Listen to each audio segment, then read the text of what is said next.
जय जय मिशनपात परमंस परिव्राजकाचार्य अष्टोत्तर शत श्री श्रीमद इस डिवाइन ग्रेस शैल भक्ति सिद्धांत सरस्वती गोस्वामी महाराज की जय। अनंत कोटि वैष्णव वृंद की जय। प्रेम से कहो श्री कृष्ण चैतन्य प्रभु नित्यानंद श्री अद्वैत गदाधर श्रीवासादि गौर भक्त वृंद की जय। ग्रंथराज श्रीमद्भागवतम की जय। श्री श्री कृष्णा रुक्मिणी सत्यभामा की जय। श्री श्री गौर निताय की जय। विश्वगुरु शील प्रभुपाद की जय। निताय गौर प्रेमानंदे हरि हरि बोल। ओम नमो भगवते वासुदेवाय। ओम नमो भगवते वासुदेवाय। ओम नमो भगवते वासुदेवाय।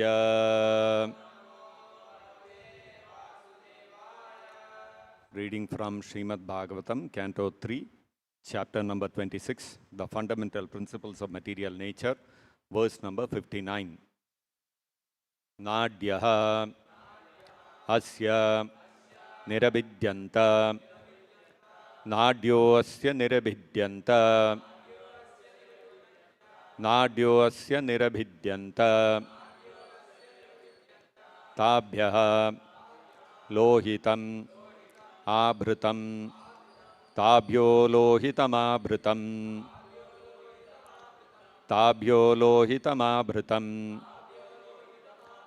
Nadyah tataha samabhavan. Nadyastata samabhavan. Nadyastata samabhavan. Udaram nirabhidyata. Udaram nirabhidyata. Udaram nirabhidyata. Nadyosya nirabhidyanta. Tabhyo lohitamabhrita. Nadyastata samabhavan. Udaram nirabhidyata. Nadyosya nirabhidyanta. Tabhyo lohitamabhrita. Nadyastata samabhavan. Udaram nirabhidyata.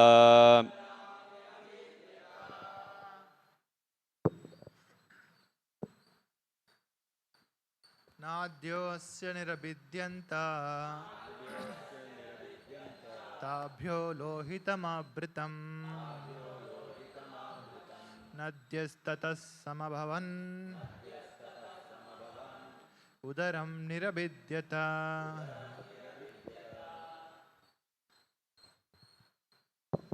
Nadyo yasya nirabhidyanta. Tabhyo lohitamabhritam. Nadyastada samabhavan. Udaram nirabhidyata.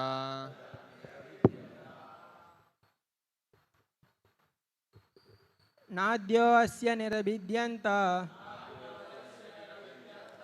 Tamo lohita abritam. Nadyasya tata samabhavan. Udaram nirabhidyata. Nadyaha, the veins, asya, of the universal form, nirabhidyanta, became manifested. Tabhyaha, from them, lohitam, blood, abhritam, was produced. Nadyaha, the rivers, tataha, from that, samabhavan, appeared. Udaram, the stomach, nirabhidyata, became manifested. Translation and purport by His Divine Grace Srila Prabhupada. Translation. The veins of the universal body became manifested, and thereafter the red corpuscles or blood. In their wake came the rivers the deities presiding over the veins, and then appeared an abdomen. Kindly repeat. The veins of the universal body became manifested, and thereafter the red corpuscles or blood, in their wake came the rivers, the deities presiding over the veins, and then appeared an abdomen. Purport by Srila Prabhupada. Blood veins are compared to rivers. When the veins were manifested in the universal form, the rivers in the various planets were also manifested.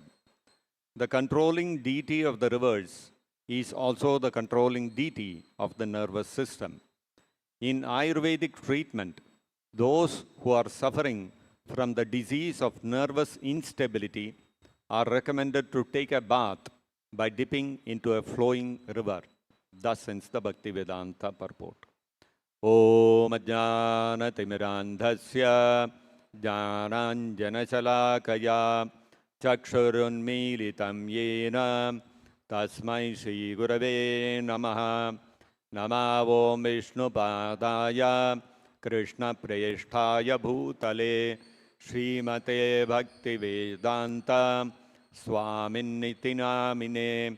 Namaste Saraswate Deve Gauravani Pracharine Nirvishesha Shunyavadi Paschatya Deshatarine.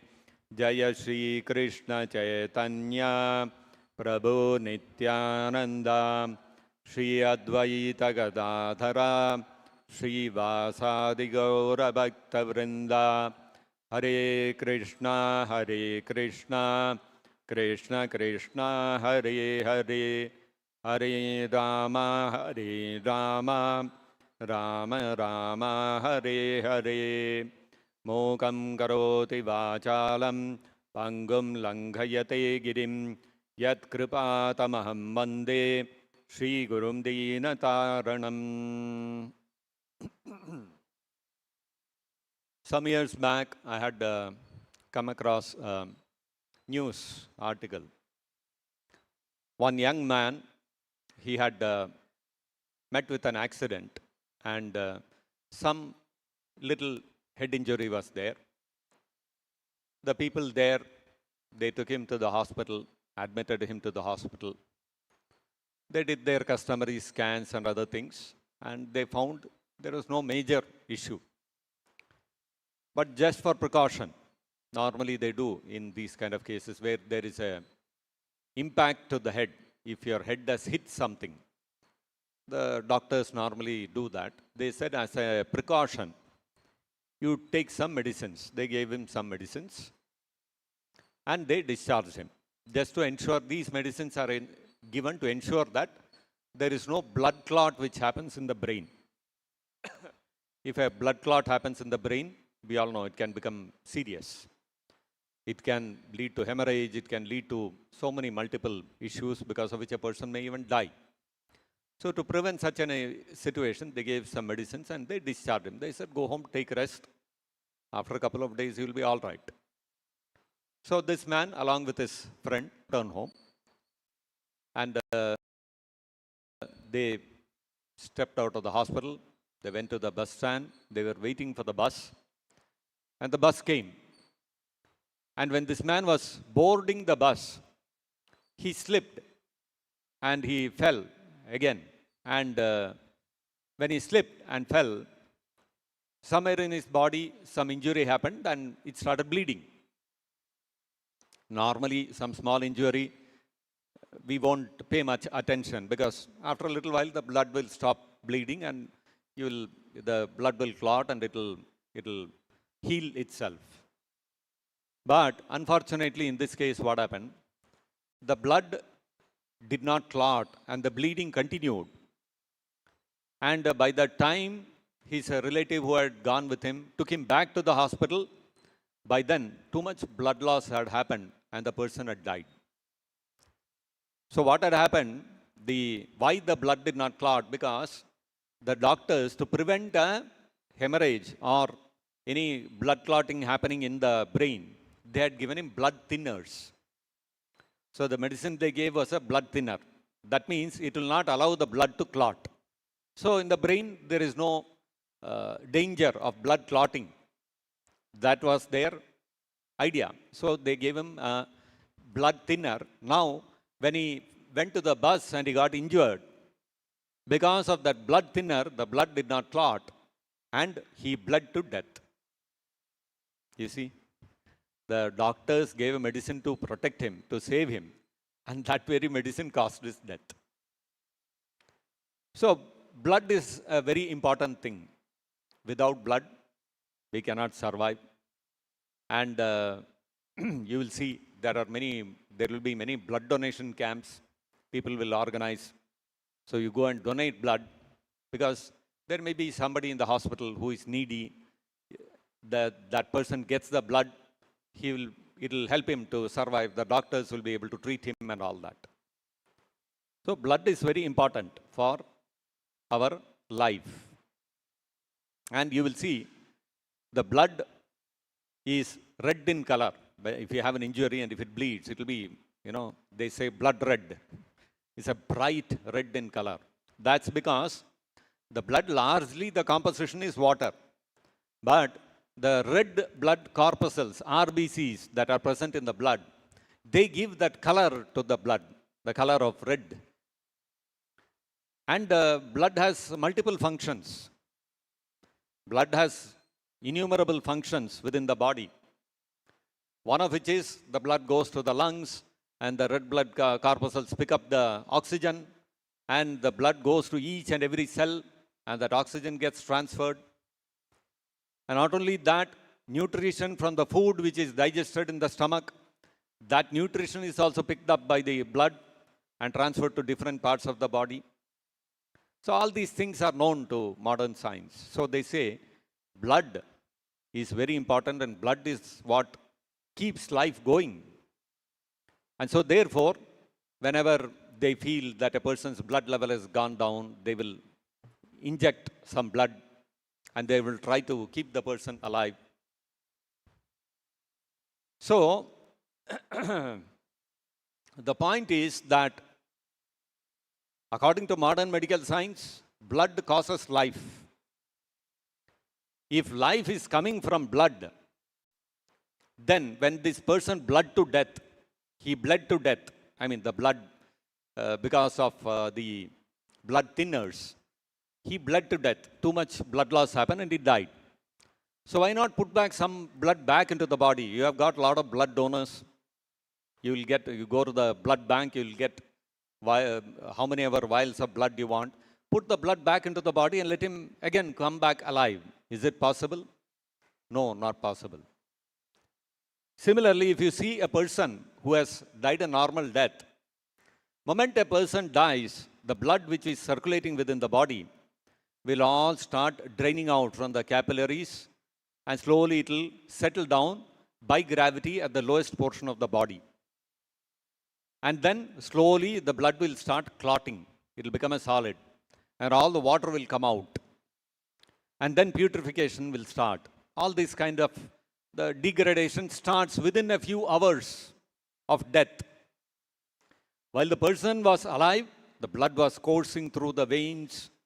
It was picking up so many nutrients. It was picking up oxygen, transferring carbon dioxide back to the lungs. So many functions the blood was doing. Now when the person dies, what happens? The blood starts clotting, and it starts degrading. So, the question is, did the blood stop circulation and because of that the person died? Or the person died and the blood stopped circulating and the blood started degrading? Which came first? The egg or the hen? So science will say the blood stopped flowing and therefore the person died. If that is the case, you put back blood into the body and bring him back to life. That's not possible. Once a person has died, you inject how much ever blood you want into the body, the person will not come alive again. So that means blood is not the source of life. And also, blood itself, all the constituents of blood are known to medical science. So why don't they take water, add whatever causes that red color, and put all the chemicals into it. And if somebody requires blood, you put that red liquid into the body. Can the person become, can that replace the blood? No, it cannot. Even today, science is attempting to create artificial blood, but has not been successful. They have to depend on blood donated by living human beings. Even animal blood you cannot use. Take some pig or some lower animal, take the blood out of it and inject into a human body. It will not work. So human body, and even within the human body blood also, there are 4 different types. You have to choose A, B, AB, O. Which of the type that blood is, only that blood will suit. Otherwise, if you put the wrong blood, finish, the person will die. So you see how blood is considered so important, but then you cannot manufacture it in the lab. Scientists are working very hard towards it, because if you have artificial blood, then you don't have to depend on blood donation banks. You can produce how much ever blood you want, and somebody has met with an accident, immediately you give that blood, purchase it from the local kirana shop and provide the blood, and immediately the person can he will be saved. But no, you cannot do that. Because blood is produced from life. Life is not produced from blood. Prabhupada gives another example. So, if blood is causing life, then where is the intelligence and mind coming from? You take a dead body, pump all the blood into that body, and will that person again become that intelligent person who he was earlier? Where is the mind coming from? Where is the intelligence coming from? So, simply the ingredients of the body, blood, bones, flesh, the brain, the heart, simply these ingredients do not bring about life. This is the whole point which modern science is missing out. Modern science is going deeper and deeper into the body, searching whether the life is in the heart, or in the brain, or in the blood, or in the RBCs, or is it in the DNA? Where is life? They have never been able to figure out. They will not be able to figure out also. So, you see how even for that matter, forget about life, even mind and intelligence, where is it coming from? Is it coming from the blood? Is it coming from the brain? Is it coming from the DNA? Is it coming from the RBCs? Where is it coming from? The scientists have no idea. Where in the body is the mind and intelligence located? Can anybody tell? Is it in the brain? It's not in the brain. Is it in the heart? It's not in the heart. So even the location of mind and intelligence, forget about the person, forget about life, forget about the soul. Locating even mind and intelligence within the body is not possible. And furthermore, what happens when we look at how life comes about, the whole assumption of modern science and modern thinkers, very, very intelligent people, is that all the chemicals which have come together to form different parts of the body is the cause of life also. So such a conception, such an assumption, such an understanding is described in the Srimad Bhagavatam. The Srimad Bhagavatam says that Yasyatma buddhi kunape tridhatuke, that one who thinks, Yasya atma buddhi kunape tridhatuke. Kunapa means a bag. This body is a bag. This body is a bag filled with blood, stool, urine, mucus, bone, flesh, and all these stuff. So it's a nicely packaged bag inside which all these components are there. Now this kunapa, this bag, according to Ayurveda, fundamentally is running on 3 dhatus. Kunape tridhatuke. which is Kapha, Pitta and Vayu. So, yasya atma buddhi kunape tridhatuke. One who thinks that this bag, which is running on these three dhatus to be the cause of life, he is considered sa eva gokaraha. He is no better than a cow or an animal. Now what happens is, because we are thinking that this body, the chemicals which constitute the body, is what is causing life. Shri Shri Krishna Rukmini Satyabhama ki jai. What happens? There are more conceptions that follow. Yasyatma buddhi kunape tritadake swadi kalatradishu bhauma ijyadihi. Yat tirtha buddhi salilena karhichit janeshu abhijneshu sa eva gokaraha. So the Bhagavatam is saying, once we identify, once we start thinking that this bag of three dhatus, the bag of kapha, pitta, vayu, mucus, bile and air, this is the cause of life, this is the cause of the soul. Once we start thinking like that, what happens? Swadihi kalatradishu. Our relatives, our wife, children, all these things, we start thinking, this is mine. And bhauma ijyadihi, we start thinking, this family is mine, these are my parents, these are my children, this is my spouse, this is my money, this is my wealth, this is my flat, this is my property. Everything we start identifying as mine. First it begins with, who am I? I am this body, this bag of three dhatus, kapha, pitta and vayu. And from that comes what is mine. And then, swadi kalatradishu bhauma ijyadihi. We start thinking, bhauma, this place of my birth, from where I've got this body, ijyadihi, this is very worshipable. This land is my motherland, it is my fatherland. I have to worship this. And people will be even ready to give up their life for their motherland, to fight for their country, for their nation. And there will be so many people who will become politicians. For my state, I want to give good governance. This is my state. Therefore, I want to give good governance. I want my state to be number one in all the rankings. Why? Because this body is born in this state. Therefore, this is my state. This is my country. This is my land. These are my people. These are my citizens. So like this, the conception of I and mine develops. And yat tirtha buddhi salile. And one who thinks like this, even if he is religious, he starts thinking that there are so many places of pilgrimage which I have to go to. A religious person will always think of going on a pilgrimage. So when he goes to the place of pilgrimage, what he will do? He will think, I have come here to take bath in the holy river. I come here to take bath in the Ganga. I have come here to take bath in Yamuna. I have come here to take bath in some other river. Why? Because all my sinful reactions will be washed away. And he goes there to the holy place, takes bath, and he feels, yes, now my pilgrimage is successful, and goes back. So, yet tirtha buddhi salile. Salila means water.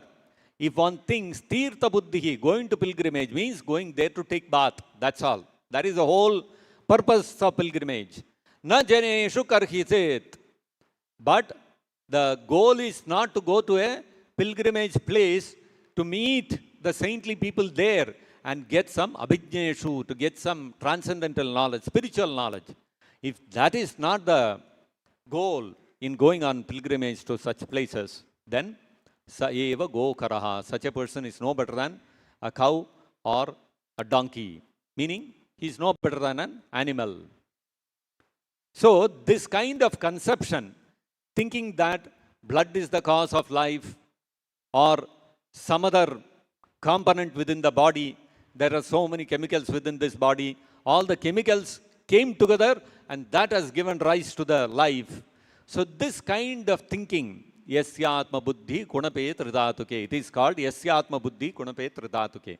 Such a conception, when we look at this, the kind of conception, this kind of conception is propagated by people who call themselves very rational. We are rational people. We don't believe in God. Life has come from these chemicals.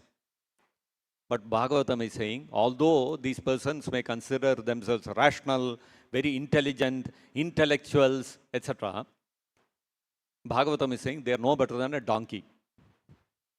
So if you call somebody a donkey, it's a very big insult, no? Somebody calls you a donkey, what you will say? You will become angry. Hey, why are you calling me a donkey? I am a very intelligent person. So imagine a person who calls himself an intellectual. I am an intellectual. I can think very deeply, profoundly, and there is no. I am very logical. I am very rational.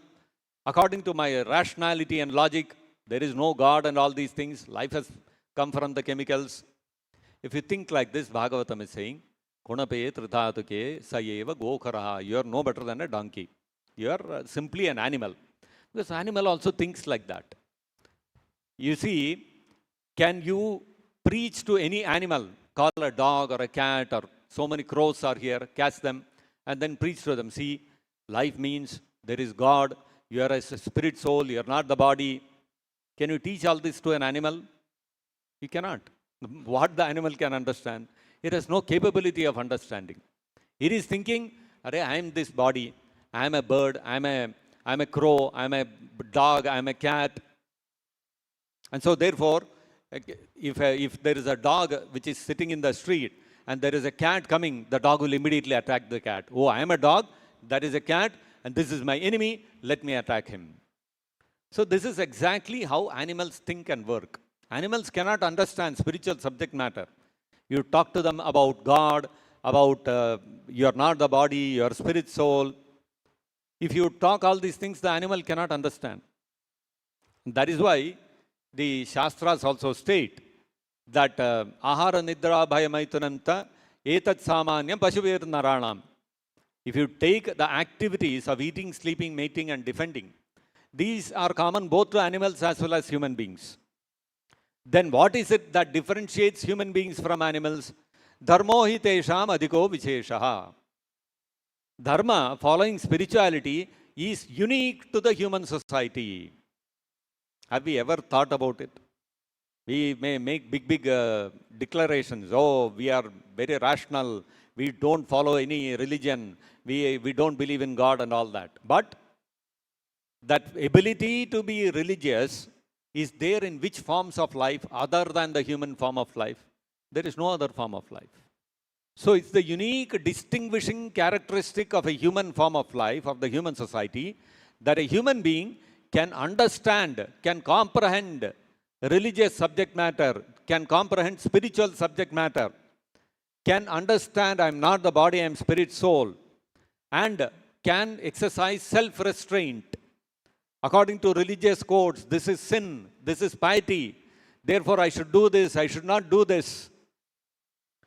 So that entire value system of what is right and wrong comes from the ability to understand religious and spiritual subject matter. So entire conception of what is right and wrong, where is it coming from in the human being? It is coming from the ability to understand religious subject matter. If you take religion out of the human society, then what is right, what is wrong? There is nothing right and wrong. If an animal, for example, a tiger, comes and kills a human being, will the police come, arrest the tiger, then take him to court, then judge will hear all the witnesses, then he will give life imprisonment to the tiger? Will that ever happen? It will never happen. Tiger, no. Animal, what does it understand? What is right, what is wrong? No discrimination. It is hungry, it wants food, it will come and kill whatever it gets. So nobody will bother. Now a human being, if he goes and kills another human being, what will happen? Immediately police will come, arrest him, take him to court, judge will hear, and then he will say, hang this person. He has to be given death penalty or he has to be given life imprisonment. The tiger came and killed one human being. You did not say anything. You did not do anything. I am a human being. I am much more intelligent, capable than the animal tiger. So why are you arresting me? Why are you putting me in jail? Because the animal cannot discriminate what is right and wrong. Human being is supposed to discriminate what is right and what is wrong. And all conceptions of right and wrong, if they are not rooted in the philosophy of the Vedic scriptures, then they will have no standing. You see, as the society becomes more and more economically advanced, more and more they become atheistic, what happens? You will have violence in the society, child and women abuse will increase, crimes will increase, corruption will increase. Why? Because in an atheistic civilization, there is no concept of piety and sin. So you are not accountable for your actions. You are not going to suffer because of committing some sinful activity in the next life, because there is nothing called next life. That is the atheistic conception. So then, if I am not able to afford some expensive object, why should I not steal? I'll steal and I will enjoy the object. Ultimately, I want to be happy, that's all. And if for my enjoyment I am not able to earn enough money, let me take some bribes. What is wrong in that? I will enjoy. So you see how once you take religion out of the human society becomes a completely uncontrollable animalistic society. Dharmena heenaha pashabhihi samanaha. Once you take religion and spiritual philosophy out of a human civilization, the human being is no better than an animal. He will behave no better than an animal. He will not exercise any self-restraint. He will not have any value systems in life. He will not discriminate what is right and wrong. I want to be with my boyfriend. So what is there? Murder my husband. This is what is happening nowadays. It is becoming more and more common. Husband will murder a wife because he has got a relationship with another woman. Wife will murder a husband because she has got a relationship with another man. And as we go forward, no more husband and wife. Have a live-in relationship. Have as many relationships as you want. What is there? You know, this is all a matter of ultimately we have to be happy, we have to enjoy. So, if in marriage you are not going to get that enjoyment, why you have to be married? Remain without marriage and enjoy. Enjoy the relationship with the opposite sex. So these kind of things, what will happen? It will become more and more animalistic if we remove religion and spirituality from the society. So this conception, so the root cause of all the distresses that the human society is facing, crimes, the abuse of women and children, corruption, wars, all these things, the root cause is because the human civilization is stepping further and further away from spirituality and embracing more and more the understanding that yasyatma buddhi gunape tridatuke, that this body of chemicals, this bag of chemicals is the source of life. What a dangerous philosophy it is. It is dangerous for the individual because it will throw him, it will fling him more and more into animal species in his next life. And for the entire society, it is also dangerous because it foments so much violence in society. Human civilization, human society cannot live a peaceful and happy life if it is divorced from spirituality and religiousness. This is the reality. So, we have to understand, like it is mentioned in today's verse, Nadyo asya nirabidyanta tabyo lohitam abrutam. The veins of the universal body became manifested, and thereafter the red corpuscles or blood. So the blood is not arising, it's not created by some chemical combination. It is coming from the universal form of the Lord. That means life is the cause of all chemicals. Chemicals do not cause life. It is the exact reverse. Blood does not cause life. Life causes blood. When the life leaves the body, the blood starts immediately degrading. What was that single point when the blood started degrading? When a person is dead, what is that one event which causes the blood to start degrading? When a person is dead, why can't you draw out all his blood and keep using it, transfuse it to somebody else. You cannot do all that.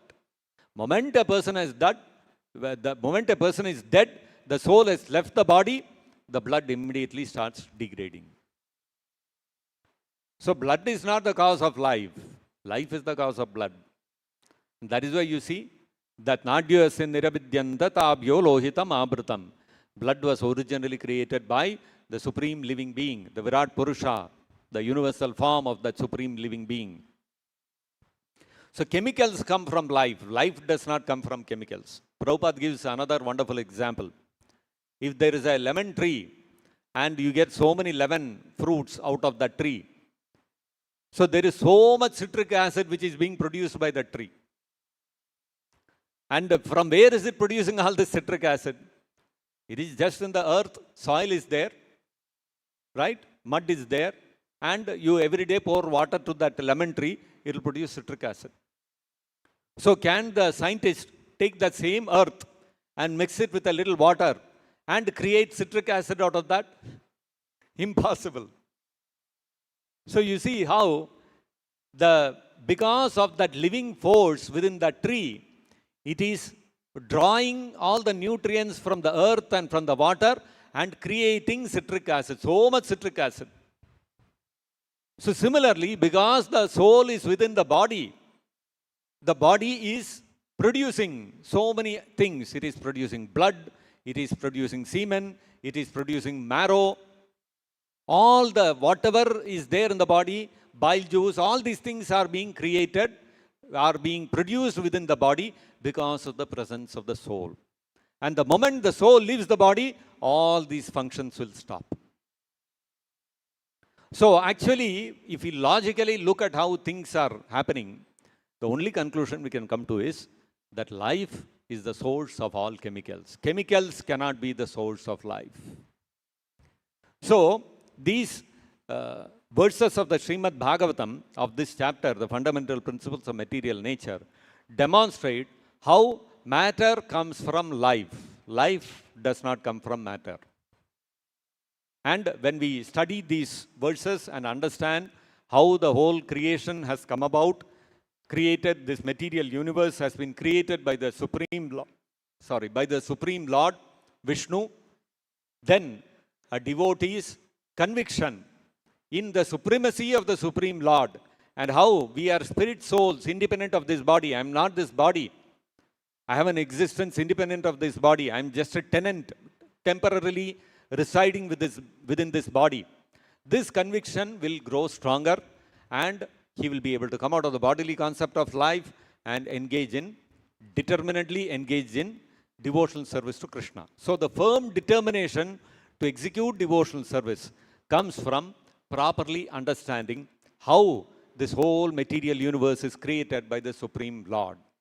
So it is very, very important to understand how the material universe is created by the Supreme Lord so that we are not misled by false claims that chemicals are the source of life, but we are able to properly understand how everything, whatever is matter, material energy, comes from spiritual energy. It's not the other way around.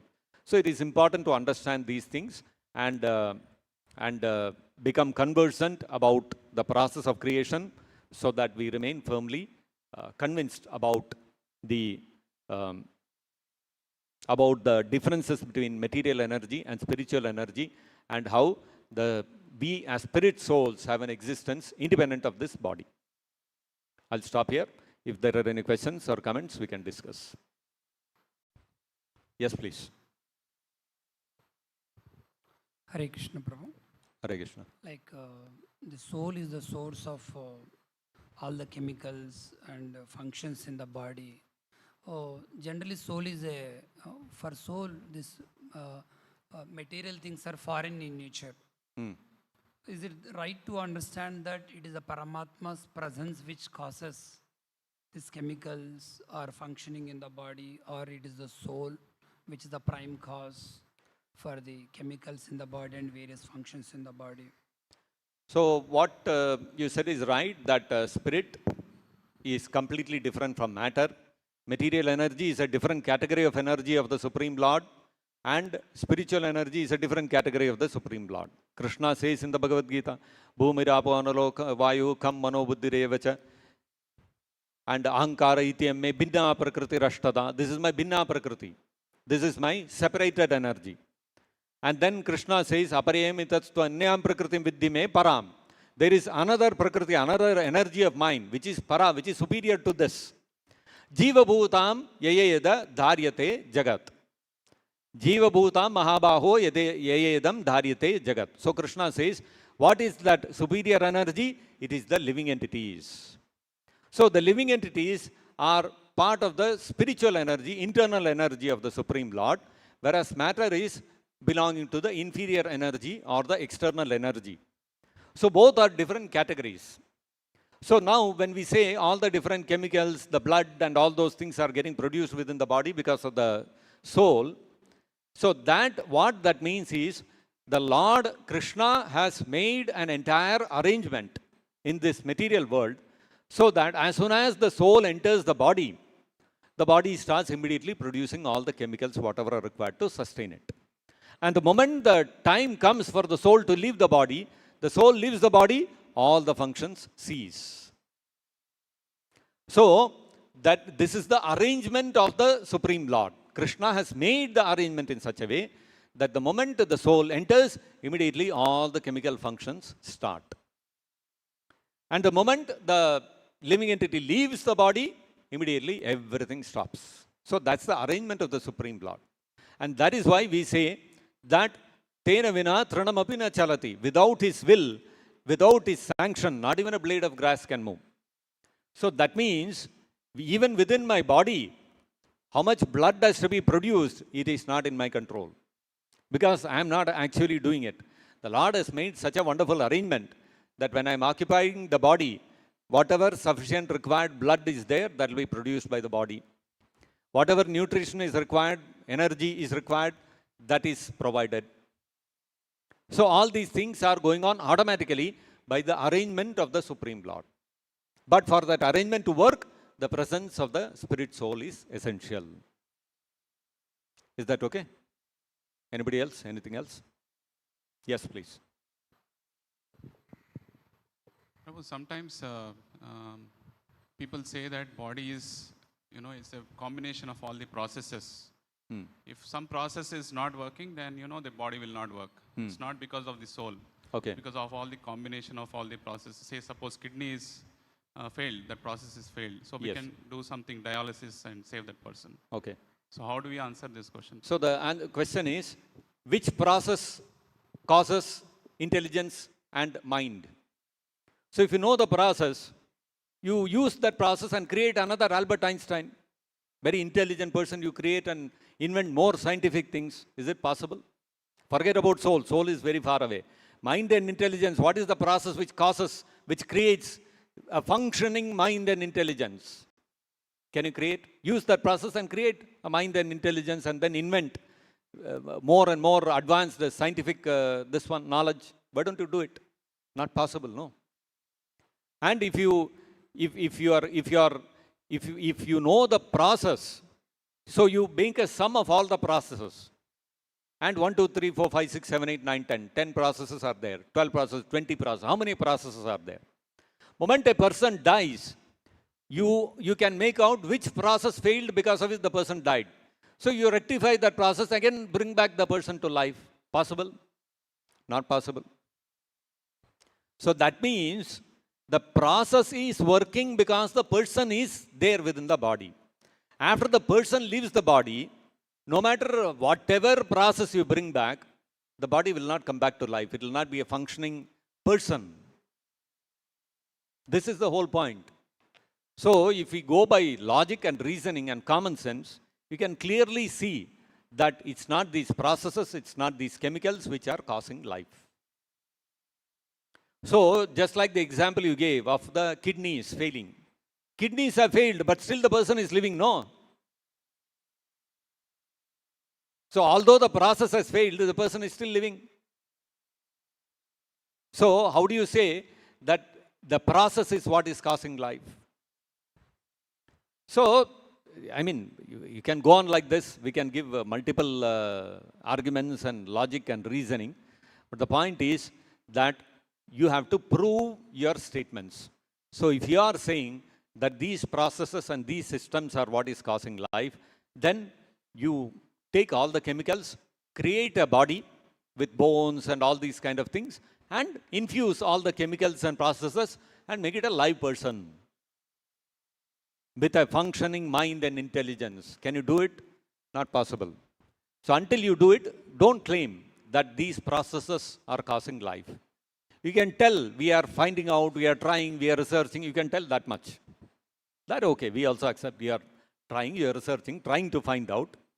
But don't say without proof, without evidence, that no, these processes are causing life. That's where the whole illusion is, you see. The illusion is, the moment the soul leaves the body, the processes stop. So the question is whether the processes stopped and the person died, or the person left the body and the process stopped. Which is the true fact? In some cases, it may be a combination of both. A process failed, body is no longer fit to function, so the person left the body. For example, kidney failed. Now, because kidney failed, what happened? If you don't do dialysis, the person will die. We understand that. But all other processes are functioning properly, within the body. The person may have no other, person may be otherwise healthy. He may not have any other ailment, only that the kidney has failed. Now, one process failed, the person died. So after he has died, you again do dialysis and make him alive? Not possible. So the process failed, the person left the body. After that, it is not possible to do any other intervention to bring that person back to life. You cannot restore that process. It happens in a car or a two-wheeler. Something happened, engine got seized, or some fault happened, the engine is not switching on. So you go to take the vehicle to the mechanic shop, mechanic will do something, he will replace some cylinder, he will replace some spark plug, something he will replace. And you switch on the ignition, immediately the engine will come to life. It is possible in a machine, right? One process, there is some fault. Air has to get injected into the cylinder, only then the engine will switch on. Some problem happened, that process of airflow stopped. So the engine is not coming on. The engine has died. Sometimes we say that engine died. Okay, you take it to the mechanic will do something, replace the blower, replace the pump, whatever. And then again, you switch on the ignition, it will come to life. So with a machine, you can do that. But a human being, he cannot. So if the body is nothing but a machine, then why is it dissimilar to all other machines that we see in life? Sometimes you can see on YouTube and all that, there will be some bike fans.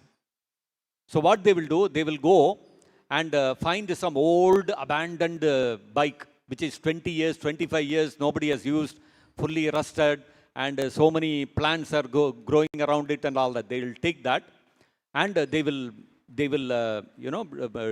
change different parts and clean it up and all those kind of things, and they will revive it and they'll bring it back to life. See, we got this old Java bike was there. Now we have started, the engine is starting, and we are able to drive it.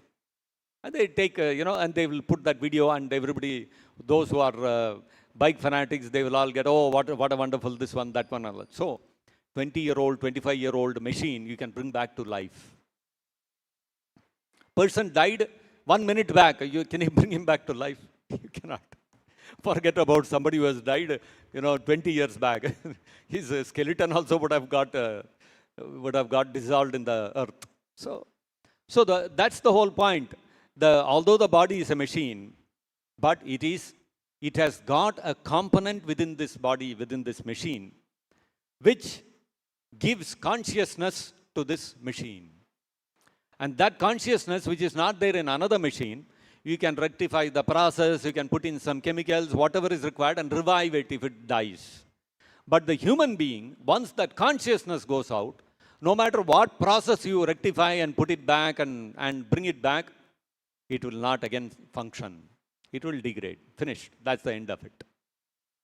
So that's the whole point. That's why we cannot say that it is just some chemicals and processes which are causing life.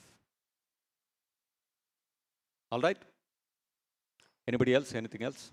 Yes, please. Hare Krishna, Prabhu. Prabhu, with respect to the same subject, sometimes we see in medical science, they put a person on a life support system. Is almost everything is failed, but they manage They have a with pump some to machines, pump the blood. and They have a say pump to he's pump on the a air. life support. Yes. And the doctors then say, we don't know if we remove the life support, how long he may survive. Yes. He may or may not survive. And they will say, family consent, we will keep him on life support till you want. Yeah. And there are cases where they have fought in the courts that, this person has to be removed from this because he is too much suffering. Why you are keeping him alive? Yes. So how do we understand this? Because in this case, it seems like process also failed and the soul is also not leaving the body. Yeah. So actually in that sense, is it the karma which is making that soul to stay despite the body not being suitable for inhabitation? You see, suppose I put you inside a sack. I put you inside a gunny bag and tie it up and put you in some dark corner in one room. How will you feel? Is it very enjoyable? Very nice. I'm sitting inside the bag. I'm not able to move my hands, legs. So it's a very nice situation. No, it is. You'll go mad, right? It's a very terrible situation to be tied up like that. You cannot see anything. You cannot do anything. Your whole freedom is curtailed. So when a person goes into a coma like that, that's a similar situation. The person is present within the body, but he is not able to move his hand, he is not able to move his legs, he cannot see anything, he cannot hear anything. And all the desires are there to walk, to touch, to see, to hear, but nothing is possible.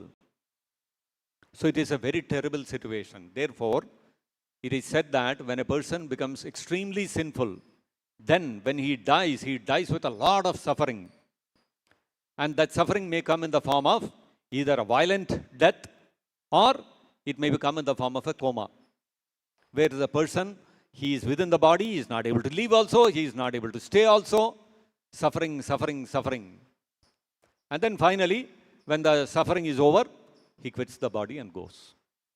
So it is a great suffering for the soul to be locked up in a body which is non-functional. Imagine, suppose, Krishna forbid, but suppose there is a person and his hand and legs get paralyzed. It is a terrible experience, no? You are not able to, you have a hand, but the hand is not moving. It will be very frustrating. It will be very depressing. Now imagine, whole body is non-functional. What kind of frustration and depression it will create? That's why sometimes when people are in a coma, they are completely, the doctors say they are not able to sense anything and all that, but from the eyes, tears will be flowing. Because so much pain, so much anguish. So it is a very terrible situation to be in. And these kind of incidents are becoming more and more common nowadays. Why? Because the whole populace is becoming more and more sinful. So that sinful reaction will manifest in these kind of sufferings. That is how we have to understand. Therefore, one should, when one's mind, intelligence, body is properly functioning, one should execute pure devotional service to Krishna and ready ourselves to go back to Godhead. Don't take the risk. Don't think that in my old age, I will, I am young, healthy now, so let me work hard, earn money, maintain my family, and do something for my family members. And after that, I'll retire and then I'll become Krishna conscious. No guarantee. No guarantee that we will survive, we will even be conscious, or whether our body will even be functional to be able to render devotion service to Krishna. No guarantee. Therefore, we should not take the risk. When we are in a healthy body and a healthy mind, we must execute devotional service to Krishna and try to maximize the time and energy we spend in serving Krishna. All right? So we'll stop here. Grantharaj Srimad Bhagavatam ki jai. विश्वगुरु Srila Prabhupada की जय। निताय गौर प्रेमानंदे।